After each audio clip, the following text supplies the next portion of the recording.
पुरणपोळीचा स्वयंपाक बनवण्यासाठी कुकरला डाळ लावलेली आहे। डाळ परफेक्ट शिजली तर आणखीन थोडंसं पाणी टाकून मी ठेवलेलं आहे, कारण आमटीसाठी आपल्याला कट काढून घ्यायचा आहे। संग इकडे मी पंचामृत बनवत आहे। मिरच्या व्यवस्थित भाजून घेतलेल्या आहेत, लसूण वाटून घेतलेला आहे। कढईमध्ये 2 चमचे तेल, मोहरी, जिरं, लसूण टाकलेला आहे।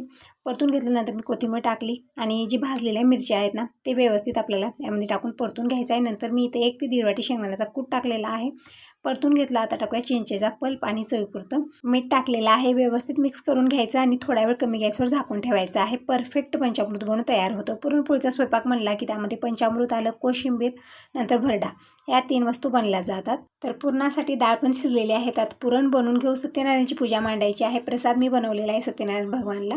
आणि आता अगोदर रोजची देवपूजा आणि उंबरापूजन होत आहे। तर देवपूजा मी करून घेतली, उंबरापूजन दीपक दिनेश करत आहेत, तोरण पण दाराला बांधत आहेत। मग सत्यनारायणाची पूजा मांडून घेणार आहोत। तिकडे पुरण पण बनवून तयार आहे।